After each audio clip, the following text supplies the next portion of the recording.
and roll. Welcome in, folks. Happy Memorial Day. Glad that you guys could join us. It is your Q&A. I know it's Monday and it's a holiday, but we're doing the Q&A tonight. Remember, today is about those who fell. Today is one of the days that I remember Danny Dietz because he's from the area that I live in, and so we see and hear about him a lot. If you have somebody in your life that was serving this country and should be remembered on this day, make sure that you make time for that. We always do, and we appreciate you making time for us as well.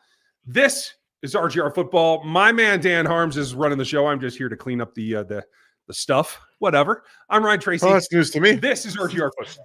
Yeah. Well, see, I didn't even tell you. I put you in charge. See, that's what happens. Anthony, nice to see you. Ahmad, nice to see you. Gary, our fearless mod, is in the house, folks. I got to tell you, we're going to start just with a minute here or a few minutes here at the top of the show because I know that it's summertime officially now. A lot of kids are out of school. My niece graduated. Jules, love you. Congratulations. A lot going on. It's shifting, right? So we're going to try to keep it. Sometimes in the summer, we end up moving back an hour just to let everybody have a little bit more time with family and still try to hang out with us. So you guys let us know in the chat if you'd like us to do that again this summer. If not, we'll keep it at this time. But normally Mondays are Q&A, and that's the same thing as always tonight. You guys are running this show. We're just answering your questions. It's not a trade. It's the wrong graphic that I just threw up there, but it is what it is. Yeah, that's all right. And I want to, especially when we're in the summer and it takes folks a little bit longer to get on the stream, get their questions in. Every Super Chat gets an answer. Remember that. All you main questioners, you know how to get them with your question marks at the beginning, just like Pono just put in the chat. Cheers, buddy.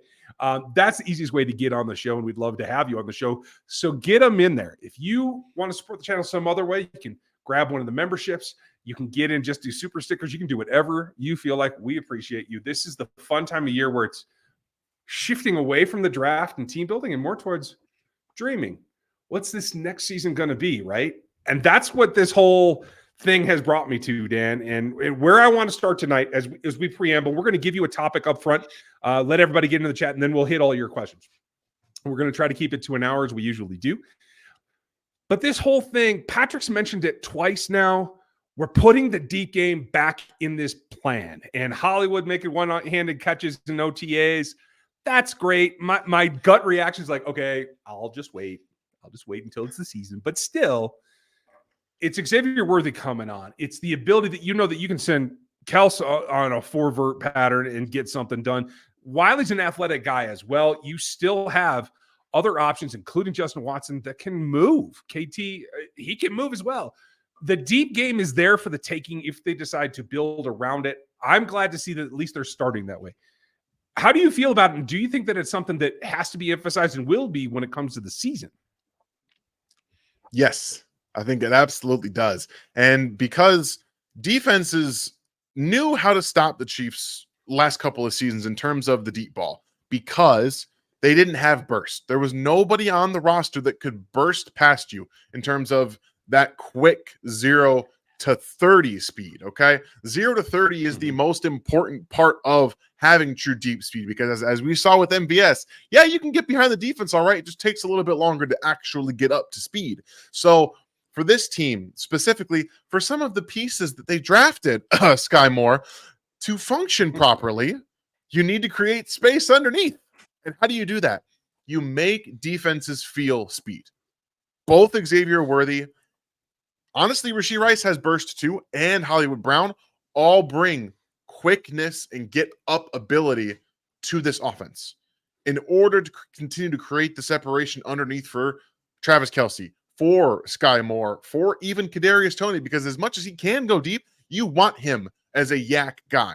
You want some of these guys as yak players. So the totality of the offense, they want to get back to 2019. That's what 2020 area. That's what they want. They want to be able to still do that. And they can, even though defenses are going to continue to get away and still put too high up. Now you can attack those too high and you can run flood concepts. You can move those safeties back with Xavier Worthy, with Hollywood Brown, and then flood underneath it, which they couldn't really do before because they couldn't get enough speed down the field to threaten those safeties. So yes, they have to bring it back. And this is finally, I think we're seeing a legitimate rounding out of the wide receiver room where you have the speed, you have the underneath players. Size, question mark, But at the end of the day, I think you had Wiley, you got Kelsey, you've got Rice whenever he comes back, you have Gray. So that's what they're going to be using as their size pieces. Yeah, absolutely. And levels are levels. It doesn't matter where they come from. The more you can put in there, the more you can stress a defense. And that's what makes your life easier. That's what I'm really excited about, because they have the ability and the athleticism now to not just get over the top on a broken play, but to push those safeties deeper over and over and over and over, to force teams into cover 3 and cover 4 and playing cloud and playing these deep coverages that open up Kels, make his life easier so that he can't get beat up over and over and over like he has been the last couple of years. I think Wiley's going to help that as well. But I also think that it is opening up what we saw in the running back spot last year as well. It all comes to, if you add the deep element, everything else trickles down and has more room to breathe. So I'm really excited about it. It's what I've been hoping for. And I don't know who's going to step up. We'll probably get that in your questions as you guys are adding them in there. We appreciate you. It doesn't matter who steps up. But bottom line, as long as you have a functional offense in multiple levels, you're going to help yourself get it done. Now, nice to see everybody in. Gary Armada's in the house. Everybody give him a hand. We are going to get started on your questions, but first, I know it's summer. I'm going to start a new habit, something that my friends have been after me for a very long time. It starts with our newest sponsors. Check them out. If you want to get golfing right now, we got a deal for you. My golf buddies tell me all the time that nobody makes golf clubs like PXG, period. And you know what? They're right. I went in for a fitting and I saw for myself. I wanted to check out this Black Ops driver that my buddy just got. Total game changer for him, but I'm a newbie. So I wanted to check it out and maybe get some instruction along the way. The fitting does it all for you. Make sure that the experts see how you move, analyze your swing, whether you have a good one that's established or a beginner one like me, and give you feedback in real time on how to improve. That's the name of the game for me. And it also has to come in at a price. If you're thinking the PXG's high performance equipment is too expensive, their clubs often come in at less than the so-called leading brands, and they're worth checking out. They made me a believer at PXG. They'll do the same for every golfer in Kansas City. Visit pxg.com/RGR, and you can go schedule your fitting at PXG Kansas City right now. It's at 7517 West 119th Street in Overland Park. You can get fitted for any club, and they're going to give you a dozen balls for free. That's pxg.com/RGR to schedule your fitting. pxg.com/RGR. Limit 1 dozen balls. Promotion ends on June 30th, and terms and conditions do apply. See the store for details. The details are what it comes down to. And kudos to our newest partner in PXG. Very cool stuff. I just got my new club last night. So thank you, FedEx guys that are working on Memorial Weekend. I'm going to do my best to get used to it. You are an experienced golfer. I am not. So 2 of my best friends and one guy that I lived with for quite a long time in college and everything, been after me for years to get into this game. And I'm going to give it a shot. PXG is going to help us. They're also going to help you get your answers to the questions that you're looking for. So let's get after it, Dan. Who's first for us tonight? Is it Pono? And let's get into it. How's it going, Pono? Hope you're doing well out there. What type of play schemes should Andy draw up for Xavier to keep him safe from jolting hits? I think it's pretty straightforward. I let him run past the dudes, get him out of the linebacker level. And I think one thing you tell me, Dan, because you did more breakdowns. I have my gut reactions to what I saw in the wide receiver room, but you are our lead in all the film breakdowns. For me, I think Xavier does a better job at getting guys to bite when he tries to decelerate, that he can then get behind them. And I don't think he's as scared of taking hits as we are. What do you think? Yeah, that's just to give you guys a little inside information. He went to Texas to work with Steve Sarkisian because of the way he prepared the Alabama wide receivers when he was their offensive coordinator. You know, Devontae Smith worked right under Steve Sarkisian. You don't see him getting hurt all the time. You see him understanding how to take hits. And that's what sold Xavier Worthy on Texas, because Sarkisian was able to teach these guys how to hit and take hits better. And when you watch Xavier Worthy, he's very good at angling his body out of the way of big hits. He's also not afraid to take them because he knows how to how to give it first. If you can get your shoulder into somebody while they're trying to, hit you, you are more prepared to take those hits. Now, obviously, it's going to be a bit different of a jolt in the NFL, than it was even at Texas, playing some of those big schools and playing Alabama every year. So that's going to be a little bit of a different experience, but he is prepared to do it. So in terms of having to prepare him to take hits, I don't really think you have to do anything special for him, because you can use his speed. And like Ryan's talking about, he's very good at that. I'm going to catch the ball. If I'm going full speed, I'm going to give it a little hesitation, a little deceleration, make that DB or whoever's coming at me stop. And then my reacceleration is what creates an arm tackle. It's what creates him diving at my legs instead of coming up and hitting me up high where it can hurt me. So that's definitely an area that he's going to be able to exploit pretty quickly and early on. And love you seeing new people in here. Jason, welcome in, being a first-time person in the chat. That's awesome. And kudos for you for speaking up. A lot of people don't. Nice to see you. We love the movies, and welcome to Chiefs. This is the Rogue Nation faction of Chiefs Kingdom, so welcome in, buddy. A lot of our familiar faces are in here, including Kathy and Brenda. What's up, Brenda? Caroline made it tonight. Tracy's in here, along with all of our regulars, with Gary. Sean's in here. Pono, Terry. Love to see you guys. I know it's Sunday, and I know it's summer. This is usually the time where it's just us hardcore football junkies. So it's really great to see all of you in here. And we're going to try to have a good time and still answer questions as well. So get them in there if you got them. Daniel, nice to see you back. I got to ask if Justin Jefferson's talks are true or just hype. And in all honesty, I'd really like to see Michael Thomas in the offense given the injuries.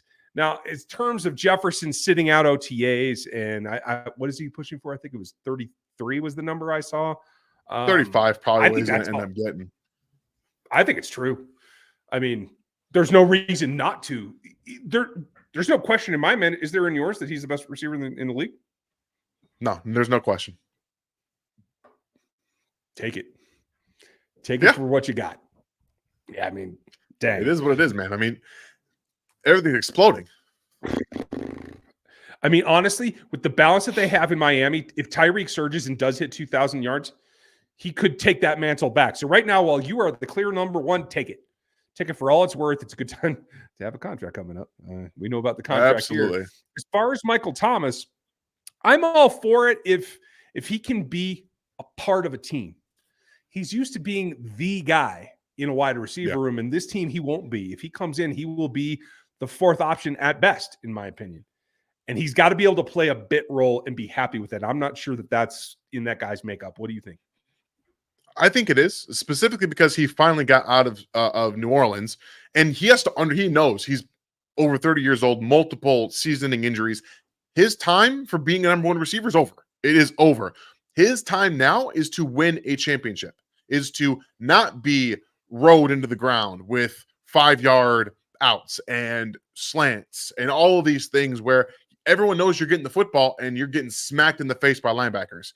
Be on the opposite side of Travis Kelce. Let him get all the attention, and you are able to take less hits. Like, this would be the ideal situation for him because he doesn't have to do everything himself, and he can honestly do what Juju Smith-Schuster did in Kansas City. He could be that player on the outside if given the opportunity to do so, in my opinion. So less volume, less workload, better results, and maybe you win a Super Bowl in the grand scheme of things, which at this point in his career should be all he's looking for.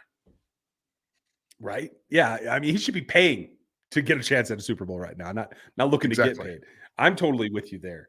It's one of those deals where the opportunity matches where your athleticism is right now, what you're able to contribute, go for it. Yes. I think that's great. Jason, how do you feel about how good this squad can be? I mean, given where they were last year, there's no reason to think that they can't repeat. I am a strong believer that this three-peat is everything that I'm about. Sell out. I don't care what you have to mortgage for the future. Get a triple. You'll be the only team ever to ever accomplish it. And that's gold as far as I'm concerned. This is about cementing yourselves in history. They went back to back. Only 5 teams have ever done it. And like Ryan said, no one has ever done it 3 times in a row. And Patrick, they had talked about it since they completed the 2 in a row.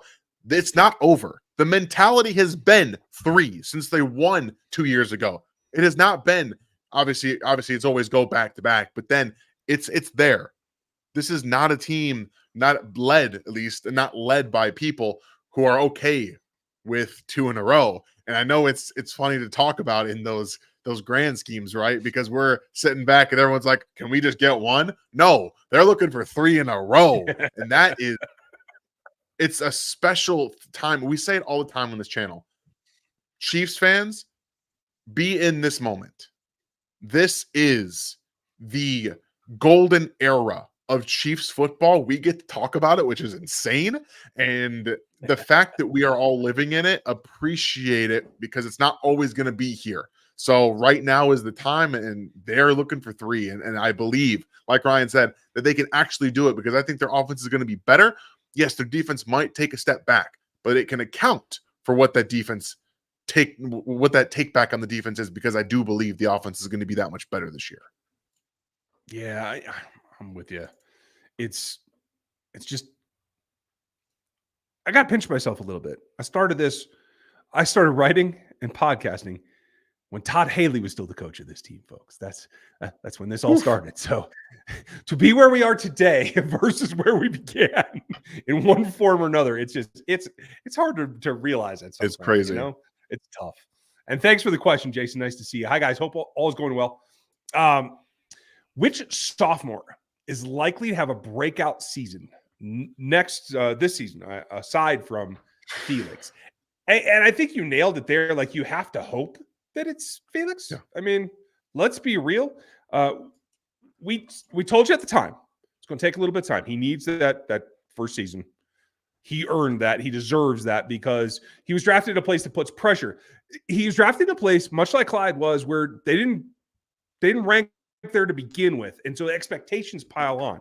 I think they've been much better about protecting Felix from this than they were from CEH. I don't know how you feel about that, but like, that's my personal take on it. And I hope that he is the guy, but who else stands out to you? Man, that honestly, it's a tough one, because there's not many people that didn't play last year that I expect to have breakouts. Now, I guess the one guy that might be able to, next to Felix, is BJ Thompson, who they kept on the roster all last season. He didn't play a ton. He had some flashes there at the end of the season, but I would venture to say that Connor already broke out in terms of what he brings to the defense. Fair. He's not going to be a guy that is your starting outside corner or a starting safety, but he's going to be a very useful, versatile piece for your defense, and he showcased that last year. And if you guys missed it, I did an entire Chamari Connor breakdown a few weeks ago, full encompassing of his season all the way through in the playoffs, so you can go check that out, see what he brings and why I already think he broke out as a player. And so the only logical choice for me is BJ Thompson. With Charles Menahue sidelined for a while, he's going to have an opportunity not only to make the team once again, but to be a contributor in this rotation. Yeah, okay. I'm totally with you. I'll take the long shot point of view then, because Wanya Morris, despite this last arrest thing, should be in a competition for the left tackle starting spot. If he were to win that, and if he were to break out, I think that would be a bit of a surprise. Like, I expect it to be kind of a long, drawn-out battle, not like a boom, he's like ascended. Yeah. But if he were, it's great for him and it's great for the team, so I'm all for it. But I think because he got playing time, a lot of folks forget about him and is still needing to progress and needing to get to a breakout point. And for me, I think the guy that we're not counting on enough because of Najee Johnson's return is Nick Jones. Because Nick Jones plays like he's a giant outside corner, but he plays inside. And I think that he's the guy that, if Nazee's not able to return to where he was, and honestly, most players aren't first year back from an ACL, able to get back to where they were right away. So if they need someone else to come in and man the nickel so that Trent McDuffie can go travel with players, so they have that versatility, I think a breakout candidate could be Nick Jones, because he showed enough flashes but then got stashed away and we didn't see him. So I got my fingers crossed anyway. I hope so. It'd be great to have someone to play on the slot, so Trent McDuffie can be L'Jarius Sneed, essentially. Like, I would love to see that happen. Oh, me too. I'd love it. Tara, do you see any weaknesses on the team so far? I'm not super huge on the running back spot. Like, there's got to be a lot of progression there for me. But where are you at, Dan? Yeah, that's not great. I think the defensive tackle spots also some left to be desired there. They have obviously Chris Jones, but everybody else, I'm just like, oh, okay. we'll just kind of have to wait and see. It's a lot of the same guys that we've seen and hopefuls, and maybe Fabian Levitt turns into something, but we don't really know. We'll wait until we see. But those are the two spots for me. It's defensive tackle and it's as a running back. It's all the same collection of guys for the most part, and that's not enough talent for me. Okay, fair enough. I'm totally surrounded there. Let's go for it. And Terry, thank you for the question. Anthony, thank you. Could you see them being better than the 2019 offense? Speaking of, oh, that's tough. That's a tall order. It could be in the possibility. You got to remember, Hollywood is now into the phase of his career where he knows what he's doing. If he's going to make his mark, it's now, because he's got the advantage. He's still athletic enough to use the tools that got him here, but he's seasoned enough to know what's going on. So Hollywood should be out to prove it to everyone, much like they got out of Juju, right? They got Juju toughing stuff out. They got more effort out of him. Was he as successful as we wanted? Maybe not. But for him, it was all out to do that. And that's what I expect from Hollywood. And then Worthy's just the question mark to me. You hear them talk about it already. I had a long talk with Matt Derrick over there, who gets to go to the practices as a beat reporter. If you guys haven't seen any of that, Matt Derrick joins me every Wednesday on Locked On Chiefs. So make sure you hit that over there and check out his site at Chiefs Digest. But he's like, what we haven't explained so much, and it probably goes back to your Sarkisian point, is that he is more adaptable and is ready to get into a pro offense more than any rookie receiver that they've seen in the Reed era to this point. Now, I'm not going to discount Dwayne Bowe because he walked right in and did pretty damn well. But since then, like, that's the big question mark, is if he's truly ready to play multiple positions and understands where he has to be so that he can do his thing. His thing is elevating this offense back to that level. That could actually happen, in my opinion. It's possible. I'm more questioning because the way defenses are playing right now. I don't know that they're going to get back to that unless we see more single high safeties, which that's the real question for me. And it's hard to see how the defenses are just going to be like, yeah, we'll go back and do that. No, then it's not going to do it. And that's why we saw them have issues in the Super Bowl against the 49ers that they ultimately won, because they needed a breakout play from that cover 3 or that cover 2 style defense that they were playing, more physical and just putting a top on. So I think that they're going to be efficiency-wise up to that level, because they will be able to attack deep. And if they are going to be actually taking those shots deep, unlike they were, and even when they did last year, the ball was dropped or receiver was in the wrong spot, the efficiency, I think, is going to be the important part here. So while they might not be as explosive as the 2019 offense, I think from an efficiency standpoint, they might be the best that they've been since then. And that's enough to win a championship. And that's all that matters. Honestly, this is like the 31 flavors of championship. Patrick's out to prove that he can win with anybody. And as much as we always emphasize, you got to give him good weapons, he spits in our faces because he just doesn't care. Like, he's going to figure it out one way or the other. But when you make life easier for him, and he has guys that have unique talent, they can stress defenses in ways that he doesn't have to do the hard lifting. You know what I mean? It just makes it that much more pliable. And hey, if he has to do it a whole different way again, I'm all here for it. And we're going to keep continuing. Absolutely. Behind it. Mr. Mayor, appreciate you being with us. Sly James, thank you for the support. Appreciate Always you. nice to see your face around here, and we'll keep churning it out for you. Thanks for making it. Anthony, we got yours. Sorry, I just re-clicked it again. Pono's got another. Xavier would be deadly in corner dog type situations, and he won't be vulnerable on big hits. Certainly. But if there's a team in this league that is not practicing for those motions, somebody's not paying attention. I don't know if corn dog's going to work anymore, man.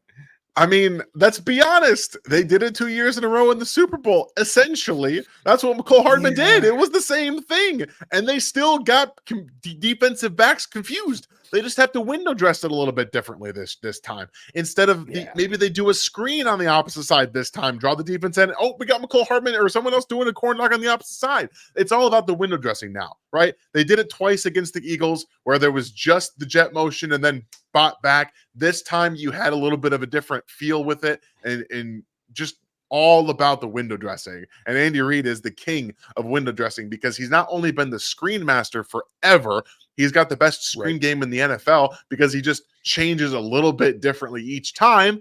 he can continue to do this. And that's why Andy Reid is now at the top of the NFL, because of what he's continued to just tweak. It's tweaks, right? Yeah. It's not all drastic changes. It's the same stuff. It just looks a little bit differently. It looks a little bit different. And honestly, it's those subtle changes that still catch teams off guard because it's a different dude running it, right? Like all the inside shovels, they evolved through time. They still worked. All the little things here, especially in the outside, especially in my opinion, when teams are trying to go younger and younger at corner to save themselves money for everybody else that's getting paid. Like, I think that plays into number of times it's even been seen, even when it is blatantly obvious, like corn dog. Like, it just floors me that that's still a thing. But hey, I don't know. We'll see how it progresses, Poto, and we'll make sure that we give you the lowdown when we do. Let's see. John, will high schools and colleges have to go to the new kickoff rules so the players will be used to it? They won't have to, no. There's a lot right now that flows from college to pros. I don't see a lot of that flowing in the opposite direction. So I'm not sure we're going to see that, to tell you the truth. Yeah, you usually see Andy Reid talk about how he goes to high school and college for ideas. It, like I said, it doesn't flow the opposite direction. The NFL is just changing because they didn't like what happened last year when they changed the kickoff rules the first time. They changed it again because they were like, well, this is boring. We change it or we take it out. And that's what it was coming to. So they tweaked it a little bit, and this is going to, hopefully invite a little bit more scheme, little more strategy, and make things a little bit more entertaining for the fans. And high school doesn't have fans, so it doesn't really care. Like, in terms of, when I say it doesn't have fans, I mean it doesn't have a national stage fans. Obviously, people still go to high school football games and things like that. Didn't mean to, diminish it by any stretch. Oh, yeah. Easy, Texans. We know what Friday night is for you. I understand. It's not the same life. That's okay. Let's see. Gary, nice to see you, bud, and thanks for doing what you do for us. Who do you guys feel is going to be the punter this year? Great question. I hear it's more of a battle than we thought it was going to be, Dan. Yeah, that's interesting to me, but it doesn't like shock me. Talented punters are talented punters. Like, Ariza had to come out, had to go through all the stuff that he went through, and I would have bet mentally probably hasn't recovered yet. Be very honest with you. And he's not engaged. The guy who just came out was UDFA, was just kicking in college last year. Was one of the best kickers in college football last year. Like, it's going to be more because he's fresh. So by training camp, if Ariza's not mentally locked in, he very well could lose this job and then be on the street. And we'll just start now, folks. Ariza, I pronounce it Ariza. I don't know if I'm right. It's Breakout, I think, is the other guy's name. Is that correct? I believe so, yes. Breakout. Okay, so we agree on one. We will figure it out. Whoever wins the job. We will. How's that? Bear with us for the summer, and we'll get there. Tracy, nice to see you. I have to listen later, but dropped by to say hi. Thank you, Tracy, and I hope you listen later. And thank you very much. You guys listen to her and smash the like button. We would appreciate that. That helps the channel grow and helps us get out to other Chiefs fans that don't even know that we exist. It's amazing how many people I run into that still think Locked On Chiefs is the only thing that they ever see me on. And I'm like, you got to check out this whole other thing that Dan and I do together. It's crazy. So cheers and welcome. And Ocean, nice to see you, Miss Caroline. Hope you guys had a great 3-day weekend. Sent email to you. I did see that, and I'm hoping after I travel, I've got some work travel coming up here. I'll try to give you either a call this week or definitely after that, we can find a day that we can sit down and just do like a teleconference or something, Caroline. I'm looking forward to it. I got a lot of ideas, so they're racking up quite nicely. What is the biggest thing you guys think we'll be looking for when it comes to training camp? Man, you can start because I just get frustrated. I mean, for me, I'm looking at Felix Anudike-Uzomah. That is where my eyes will be glued to almost exclusively. I was much higher on him than a lot of people coming out, but I also understood that there was a lot of growth that needed to happen. So I know fans were very frustrated with drafting him, but you have to understand where he was drafted into, right? Like, he was already a backup. He wasn't a starter. He was already a backup. So that was a good thing for him. I know he was seeing him work with Tamba. I don't know what other work he's doing on his own. Work ethic is the most important part now of the process. How are you going to get better? I'm going to let you guys in on something. Teams don't really do a lot to help you improve as a player. In their scheme, yes. In their system, yes. But as a player, they don't do a lot to make you better. You have to take on most of that work yourself. Look at what Josh Allen did a few years ago. He came in, his mechanics were all wonky. He was inaccurate. He was having trouble seeing things. One summer, Brian Daboll got together. They figured out a plan, and he reworked his entire mechanics. He had to do all of that on his own. Mechanics, footwork. Now he's a more efficient thrower of the football. He's got a much cleaner mechanic, repeatable process. All that stuff he had to do on his own. So players have to do all the heavy lifting of improving on what they're not good at outside of football. So that's what I want to see this offseason in particular at training camp is how does Felix look? Because if he's putting in the work on his own, it will show in training camp. It should, and it'll be the same jump, hopefully, that George was able to make, doing a lot of the same things. It's all about progression, and we won't know until there. What gets frustrating for me is that you don't get enough out of the defensive and interior offensive lines until late in camp. Yeah. You don't see the 5 offensive linemen come together. You get a lot of bit players, and you get a lot of things that, quite frankly, are easy progression type development, where you get flashes of guys that you think are going to be all world, and they get to a season and they can't contribute. So just bear with me now. The next time you see Justin Ross making acrobatic catches, remember, it doesn't necessarily translate. And it throws a lot of people off to the point that they get disappointed and disheartened by it. Someone will step up in someone else's absence. So just rest assured at that. Daryl, where's Aaron Morrow been hiding? Aaron was our original mod and stepped away from the channel a little over a year ago, maybe a little bit more than that, for some family reasons. And the door is open. He is going to return when he feels that he can, and he has the time and the energy to do it. So we just keep our fingers crossed with Aaron and his family and make sure that we're here when he needs us. So that's the deal there. Girk, love having you here. Glad that you're with us tonight, buddy. Nice to see you. Chief Belief, let's go. I try not to cuss on this show, so I'm just going to let you imagine what the F is, folks. Jason, you two are awesome. Thank you. What are you guys excited to see about the Chiefs upcoming this season? What's got you most pumped? The deep ball. You guys, I have been talking about Xavier Worthy since I could talk about draft picks. Like, he is the guy that I have circled on the sheet for the longest time. Loved his tape, so I get to see him in Chiefs red for a guaranteed 5 years. I'm ecstatic. Like, I'm so excited to see what he's going to turn into. I don't think you can really kind of glue yourself onto a player in the draft process, and he's was one of my favorite players to watch. So I'm going to be very excited to see what he does and what he can bring to this offense, because I really think that fans are not quite prepared for the player that he's going to be day one. Like, the Chiefs are talking about it. I've believed he could be that since I watched him play as a freshman at Texas. Like, I was like, yeah, this guy's got it. Like, some guys just have it, and I think he's got it. Yeah, I'm totally with you. I'm excited for that, and I'm excited for the chess match that is going to be defensive coordinators against Andy Reid and Patrick Mahomes. As Dan has said, we've seen this high coverage stuff for a couple of years now. Well, if they start hitting the yak, if they start getting the running backs, and Rasheed will play a large role in this because of what he's able to do yak-wise. Hollywood's the same way. So is Worthy underneath. If they're going to play deep defense, they're going to get burned by yak, and that will force things to change. And then I think it's just the back and forth in the chess pieces. All I care about is that they're adaptable enough to not. I'd like to be a little bit more concerned early in the season. That I know they're super groovy and they're just like, we're going to figure it out when it matters. It drives me nuts. So I would like to see some dominance, please. That's what I'm excited to see. I want to see some 20-point wins. That's what I expect from them. So shouldn't be too much to ask. It shouldn't be, but some bitches don't help me out much. Caroline, thank you. Are you going to games this year? I think I'm going to week 5. I was trying to get to week 2.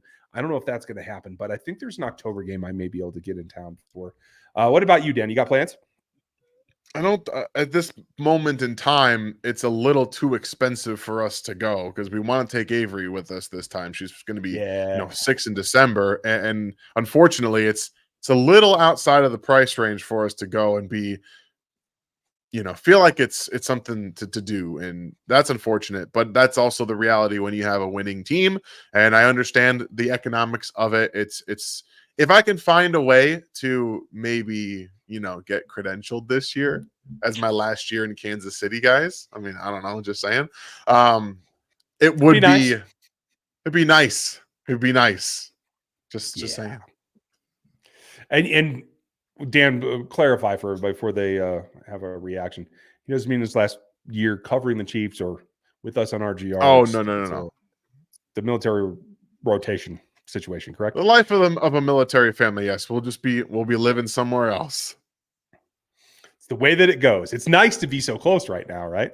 So, Yes, hey, if you could be in town for all 3 championships in a three-peat, I mean, there's not much better than that, right? That would be great. Wink, thank you. Wanye or Kingsley? Doesn't Wanye have the lead? Do you think so? I'm not convinced. I mean, I don't know that anyone has the lead. If I had to say right now, the fact that they wanted to trade up for Kingsley would tell me that he has the clubhouse lead. When a team tells you that they wanted to get this guy really, really badly, and they drafted a tackle the year after they drafted a 3rd-round player and also brought in Juwan Taylor to be their right tackle, it tells you how they feel about, the player and how they want this to go. So I would say Kingsley because the team went and said, this is the guy that we want. It doesn't mean that one still can't win it. Doesn't mean that at all. But no, not at all. I would say he's got the lead. I'm 100% with you. And I've been able to confirm, too, the Chiefs were making calls to go up to get him Marius Mims as well. So they saw 2 uber athletic tackles as the guys they wanted to have a shot at. And that's not against Wanye. He is athletic, but he's just not elite. And so I see a future for Wanye at guard, too. He'll be one of the top 5 eventually. I think that could seriously happen. So, and that's the plan, right? It feels like Trey Smith is maybe not going to be in Kansas City, and they're like, "Hey, Wanye, why don't you play guard next year? I mean, swing tackle this year, guard next year. How do you feel?" That's how it feels to me. Simple. Right? let me simplify your life, buddy. Pono, Zamet makes it 53, even if he doesn't deserve it. Clark assures it per this in an international business move for himself.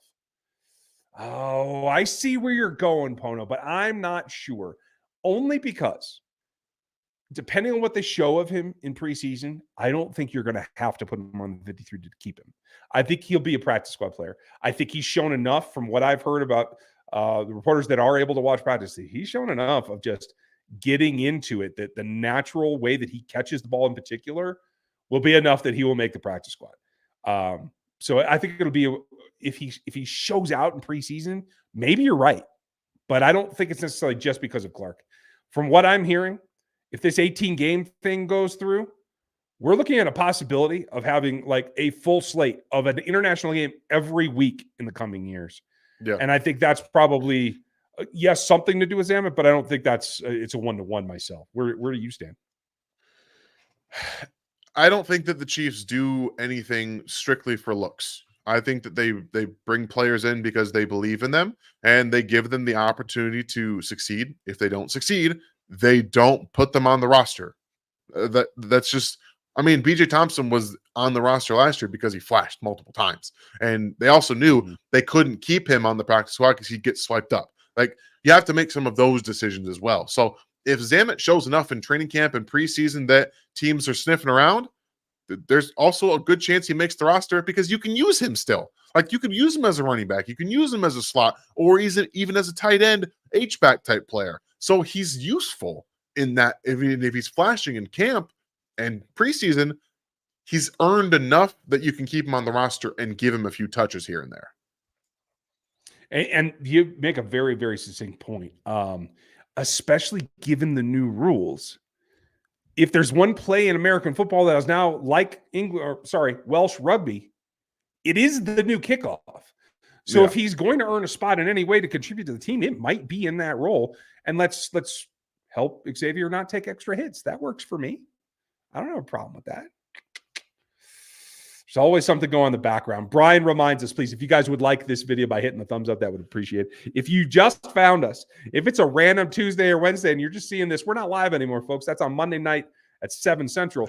But make sure that you like and sub to the channel because we are always here, year in, year out. Championship after championship, you will have our GR to help you through it. That was my pitch of the day. I kind of like that one. There we go. Kevin, sorry. Call me paranoid. But no way am I the only one that doesn't feel 100% about the LT position.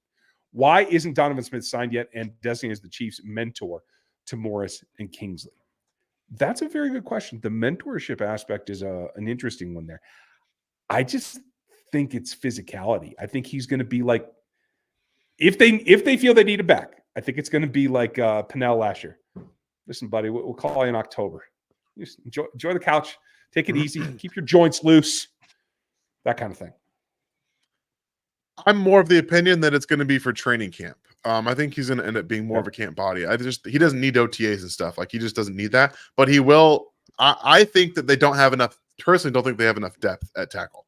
I would love to have 2 for left and right tackle. If you bring in Donovan Smith, he can back up left tackle, and then whoever loses the left tackle job, back up right tackle, because they both have experience playing right tackle. So you have it built in already to your roster.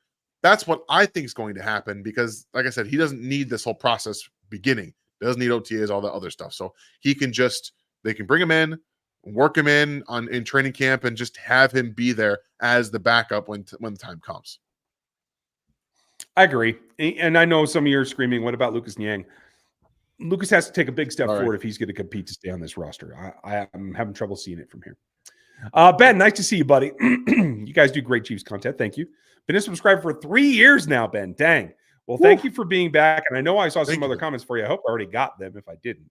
But cheers to you, buddy. And welcome to the memberships, all of you guys that are new there. Make sure you get your content because you get members-only videos from us. You get behind the scenes. You get my game notes, the whole 9 yards. So, Tyler, do you see the defense better or worse this season without Snead? Big loss, but younger players are getting better. It's a great way to look at it. In the end, Snead's the only major loss. So do you think that is serviceable or recoverable overall? Where do you see it?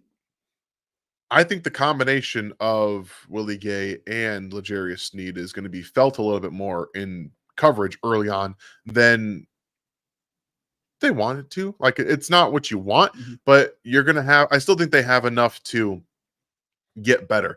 The runoff is going to have to be, or the trade-off is going to have to be quicker pass rush winning.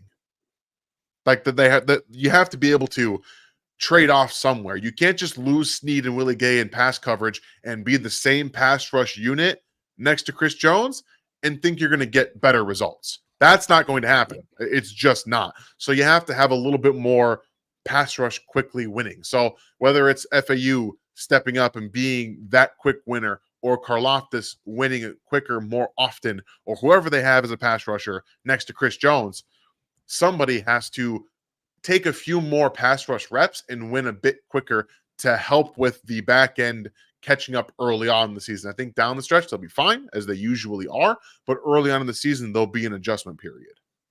Yeah, I think you're absolutely right. And to be expected.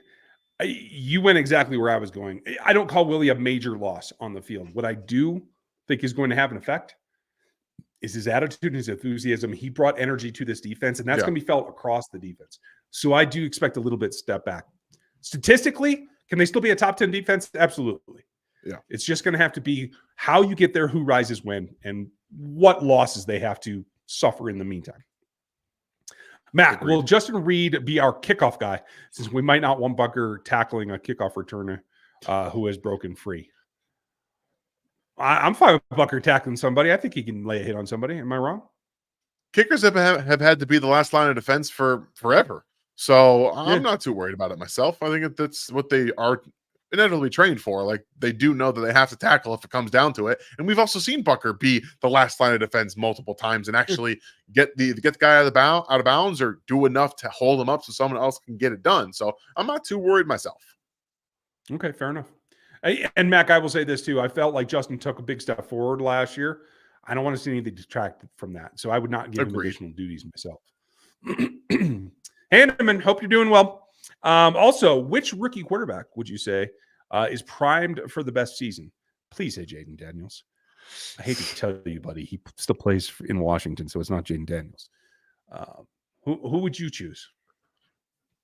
It's the only right answer. It's Caleb Williams. Even with the talent, they did everything to surround him with the playmakers to succeed. And honestly, if the defense plays as good as it did last year, if not a little bit better, he's going to have a good defense, a run game, and 3 legitimate receivers to throw the football to. And then you have Cole Kmet and Gerald Everett as your tight ends, which Cole Kmet's fine. Gerald Everett's fine. Like, they're fine tight ends. But he's in the best situation of any of the quarterbacks that were drafted, in my opinion. I like it. I'm not sure I'm sold on all the talent around him. You have a good point there, especially the offensive line. Don't want to get him in a situation where he was at USC. Yeah. Call me crazy. I think the guy that's got the most solid base around him and it's his to make the most of is Bo Nix. Because you could find elements on both sides of the ball for the Broncos that could take a step forward. You could find those that could fall back. But for me, I think it's going to be a motivated Courtland Sutton is the key to it. And I think it's going to be there myself. So I think Courtland Sutton's going to get traded. He's just going to hold out for training camp. He wants to get paid. He's not motivated. I know. He's not motivated. Sean Payton will not blink. I guarantee you, he will not blink. And I don't think he's going I don't think he likes Sean Payton either. I don't think he wants to play for Sean Payton. Fair. I think he wants out of there. It's funny. It seems there's more and more of that going on this time around, stuff that we never heard about in New Orleans. So it's definitely something strange. Belsaris, you're not the only one that misses Tommy. Don't tell her. Okay, just leave. Don't do it. We'll be okay. We'll leave Miss Holly out of it. Yeah, we're not going to bring that back up. I'm sorry, I skipped away from his second question. Who would you say is the best defensive assistant coach to succeed, Spags? Cullen or Merritt? I think you nailed the 2 options. As I understand, Dave has not called a defense before as a coordinator, whereas Cullen has. That's the only distinction I know of. You're probably right. Makes sense. I think I would probably still lean to Merritt myself because of the experience. Excuse me, I have to sneeze, guys. Sorry. Do it. That's what happens. Oh, man, my allergies at night. I tell you what. During the day, they're okay, and then they just kind of like a sneak up at night and get me. I would go with Merritt, and that's because of what Spags has done as the DC, right? Calling the secondary and being that guy. So that would be what I would do, but I don't think you have a wrong choice here, to be honest with you. That's fair. It's nice to have options, right? Absolutely. Matt, thank you. We're lucky as Chiefs fans. Great analytics from RGR and KCSN and outstanding hangouts. Breaking news from Colton ACU. Appreciate you. And thank you for being a part of the bigger ecosystem that is Chiefs Kingdom here on this platform. There's a ton of us. And I like that you make the distinction, Matt, or Gat, sorry. I made that flip in my head. Is everybody does it a little bit differently. So I know you know about the heartbreak years, and that's nice. You get different flavors from different points of view. And then I think that makes the whole thing go around. So cheers into all of our fellow creators. Cole and the All Cheaped Up guys, as well as all of our friends at KCSN. Always fun to be part of this ecosystem. Thundaris, if we go undefeated into the last week, we'll resit all the starters in the last game. If they have the first seed wrapped, he'll sit most of them. They might play a series. But if not, if it's worth playing for and you can still get the 1 seed, they'll be in it. We saw the hand that has been dealt already. Travis Kelce didn't play last year in week 18 when they could have gotten him 1,000 yards. It's about the team. It's not about records. It's not about numbers. It is about winning the Super Bowl, and they will do whatever it takes to do that. And that means resting players to give them more time off. That's what it will be. Yeah, It's going to be whatever gets the job done for the next 5 games or 4 games. Exactly. It's tough to see 20, 21 game seasons over and over and over. It's driving me nuts. Brian, thank you again. You guys hit the like here on the video and sub to the channel. Go KC forever. Did anyone hear how Creed is snapping the ball? As I understand, he is back to normal, right? Yeah, that's exactly what we expect because his hand's healed now. So I don't think anyone should be worried about his snapping. Yeah, I'm not concerned about it. I think we're going to be OBKB going forward. Clinton, nice to see you. Thanks for the super chat, pal. I wonder if a 4th tight end is preferred to 7th wide receiver Justin Ross. I would agree with you. I think that it is. Yeah, I think Andy Reid gave into a little bit of peer pressure last year or a fan pressure last year to go with 7 receivers. And he's like, see what happened? I'm never doing that again. And it's going to be 4 tight ends. I done told you so. Thanks, Clinton. Michael, thank you. Irvin got paid. Is he a lock to make the 4th tight end? I don't think he got paid enough that makes that have to happen, but I do think they keep forward, and he is one of them. Yeah, I'm with you. It makes more sense to have 4 guys just to be able to, again, because they lack size at receiver. Now you can throw some size at tight end and kind of even that out a little bit. I'm totally with you. Thank you, Michael. Appreciate you. Appreciate it. And Clinton, again, wide receivers, Brown, Worthy, Rice, Watson, Sky, Remigio, and Tony. I know he's coming on. I know some of the reporters have said some nice things about him. I saw him, and he is absolutely jacked. So I can confirm that part. But we're 1 week in OTAs. I'm not ready to prognosticate anything there. I think your order is absolutely right. I don't think Sky's going anywhere. I think he makes this roster. I don't think it has any trade value, and I don't think they'll move away from a cheap contract for a guy that they still feel they liked coming out. But if he jumps Tony, that feels more significant to me, and I don't know if 7's in the cards and Tony might be jettisoned. I do not. I think that we have heard Brett Veach and Andy Reid really just kind of sell the point about Tony still.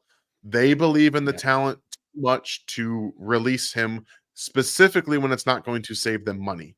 And he's already on the books this year no matter what. I think they're going to try to squeeze this lemon for all that it's worth and then jettison him at the end of the season. Okay, fair enough. Like and subscribe, everybody.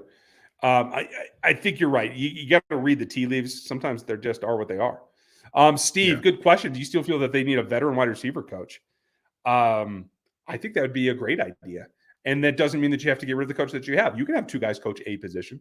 I have no problem with expanding the coaching staff. I think that's a good thing. Yeah, I think specifically with the youth in the wide receiver room, yes.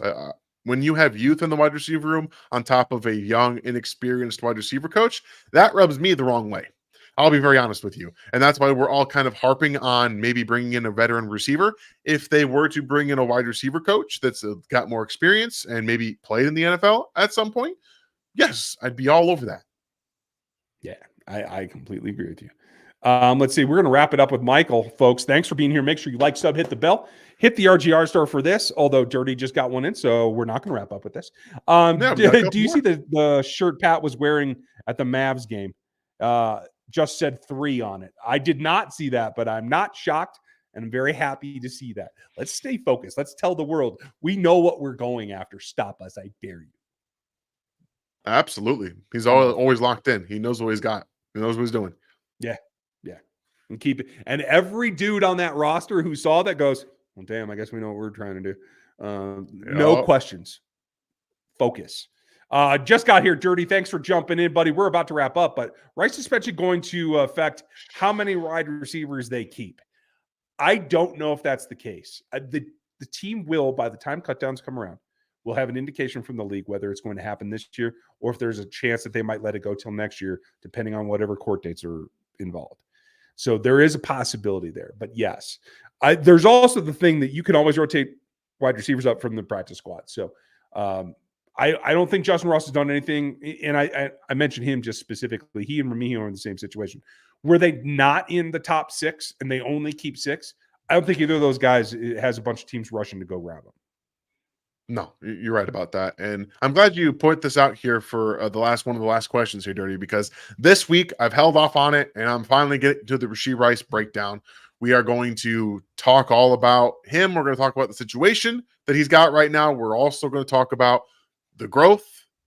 I've got like 7-8 games that I'm watching of Rashee Rice as we speak.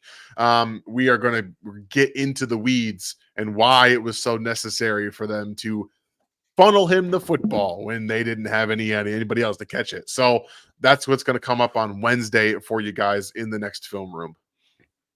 Awesome. Make sure you are here. If you missed my conversation with ex-NFL Executive of the Year and GM Randy Mueller, go back and watch that from last Tuesday. I'm trying to do an interview series where we get, big names, GMs, coaches, etc. Working on a scout right now. I'm going to try to put those on Tuesdays through the summer. We'll see if that holds up during the season, but that's kind of where we're going to expand outside of just our analysis and bring you some voices that have more experience than we do.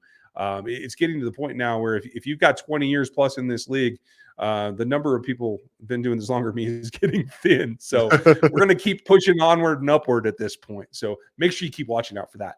And we will end on Tom's here. What are the chances that they try and re-sign H. Brown? Seems like having two guys that can stress teams deep.